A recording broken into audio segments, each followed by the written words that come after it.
E olha, deputados catarinenses aprovaram nesta semana o decreto legislativo que anula a portaria do governo do estado e barra o aumento na conta de luz para quem mora no campo. A proposta do deputado Milton Obos passa a vigorar a partir do momento que for publicado no Diário Oficial da Assembleia Legislativa aqui de Santa Catarina. Para falar mais sobre esse assunto, estamos recebendo aqui no estúdio do JR o deputado Milton Obos. Olá, Milton, boa tarde, tudo bem? Tudo bem, Marcelo. Boa tarde a você, boa tarde a todos os telespectadores da RBA. Prazer estar aqui. Prazer é nosso. Milton, em abril começou a vigorar a portaria do governo do estado, né, que retira esse subsídio aí na base de cálculo do ICMS para consumidores das áreas rurais catarinenses. Com a mudança, a energia ficou em média 6% mais cara para quem produz, né? Para quem produz o alimento. É verdade.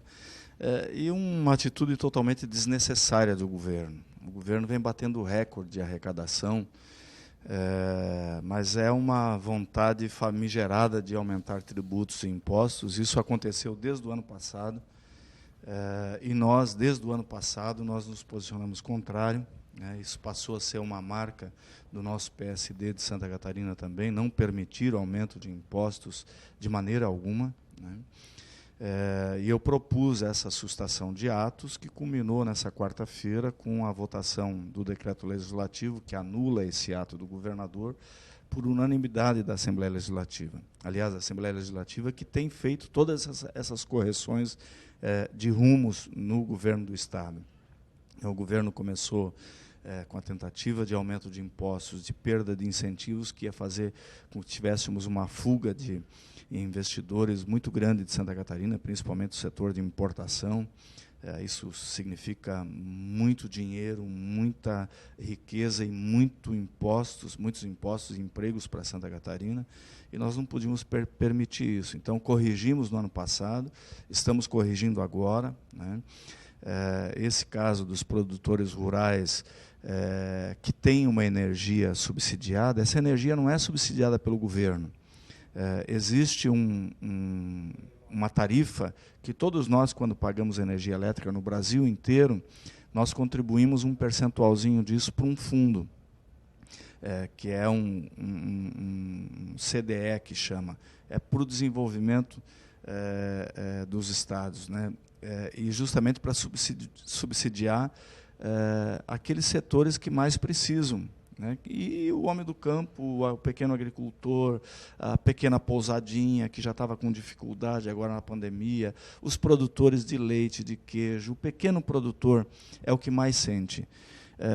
E o governo foi totalmente insensível em simplesmente aplicar esse aumento, e nós derrubamos nessa semana para corrigir, fazer justiça com quem trabalha, quem produz em Santa Catarina.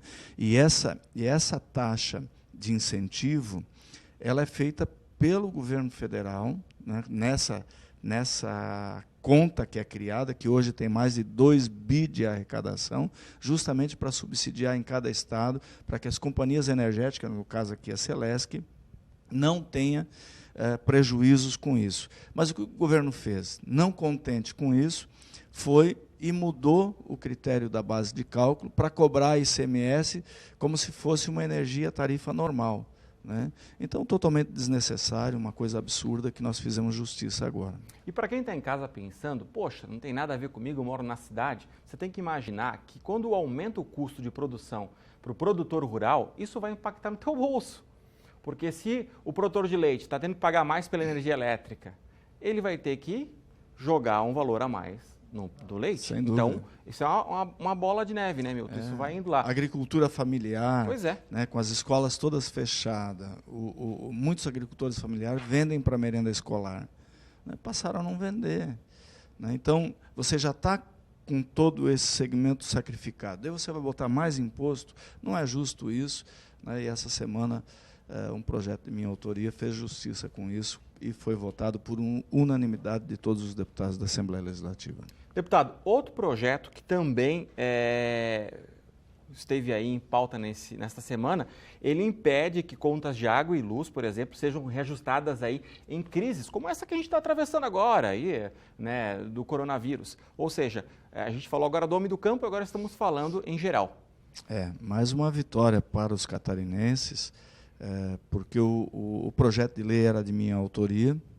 Logo que iniciou a pandemia, a gente teve o cuidado de propor esse projeto de lei para evitar que o governo aumentasse tributos. Isso foi justamente porque ele tinha feito esse aumento na base de cálculo do ICMS para os produtores rurais. Isso me motivou a apresentar o projeto de lei e, ao mesmo tempo, a sustação de atos daquele ato.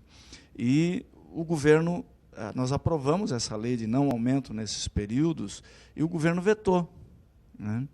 E nessa semana nós também derrubamos o veto do governo, então não vai mais poder, em Santa Catarina, em momentos de crises como essa, de calamidade pública ou de pandemia, nesse momento, aumentar tributos ou tarifas. E olha só, quando saiu o aumento da energia elétrica de 8,14%, em média, para todos os catarinenses agora,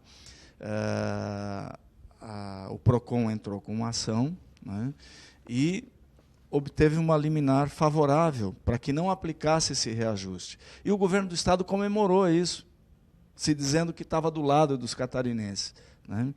E, para nosso espanto, ele veta uma lei dessa nossa, que era justamente isso. E, pior do que isso, entrou na Justiça para derrubar aquela liminar. Então, na frente das câmeras, para o povo, ele diz que está do lado do povo, e toma atitudes totalmente contrárias. O que fez o governo de Minas Gerais? Também recebeu lá autorização para aumentar a energia elétrica. Paraná também, né? Paraná também. O que os governadores fizeram? Foram nos conselhos das companhias energéticas e disseram: olha, vocês não vão quebrar por esperar passar esse período crítico e depois fazer o aumento, se ele realmente é justo, e tem autorização da ANEEL, etc. etc.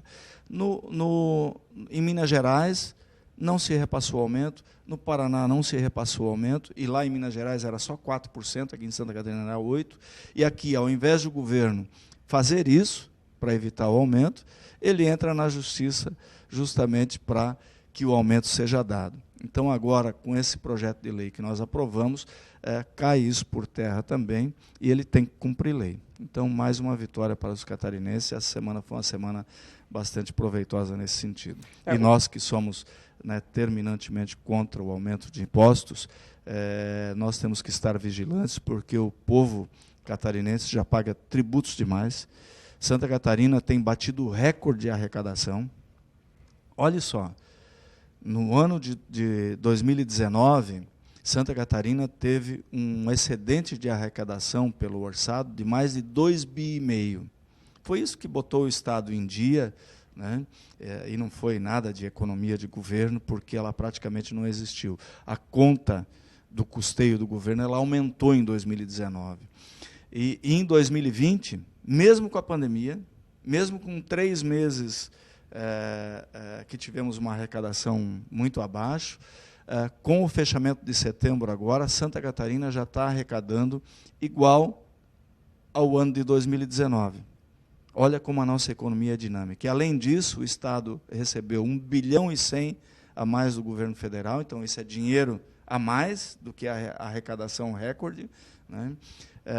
E, além disso, vai deixar de pagar mais ou menos 1 bilhão da dívida com o governo federal e com os bancos federais, em função da aprovação do Congresso, que os estados não precisam pagar. Então, o Estado tem dinheiro sobrando, não tem planejamento do que fazer, nós não sabemos qual é o planejamento para a infraestrutura do Estado, qual é o planejamento para a saúde, para a educação, não tem nada, né? Mas o Estado está com cofres cheios e querendo aumentar tributos. Então, isso mostra a insensibilidade de um governo sem experiência, que entrou sem saber o que fazer. E é isso que a gente está colhendo hoje. Graças a Deus, a Assembleia Legislativa tem maturidade para ir consertando isso. Como consertamos também a condução da pandemia, evitando que se jogasse centenas de milhões fora para os hospitais de campanha, que se provou que não eram necessários, né, atitudes totalmente equivocadas, os critérios que foram criados a partir da denúncia que fizemos da compra dos respiradores, da CPI, o Estado teve que refazer critérios para as compras e elas se tornaram mais transparentes, e nós, na Assembleia, estamos conferindo todas elas, né, criamos uma comissão especial, por lei também, que a Assembleia fez, para que pudesse estarmos vigilantes em função da própria incompetência do governo na condução desses casos. Deputado, a gente agradece muito a sua participação. Duas notícias importantes aí para o povo catarinense, duas notícias que vão realmente ajudar também. A gente está vivendo esse período de pandemia aí e aumento ninguém quer ter, né? Ninguém suporta mais, né? Verdade. Milton, muito obrigado pelas informações. Obrigado.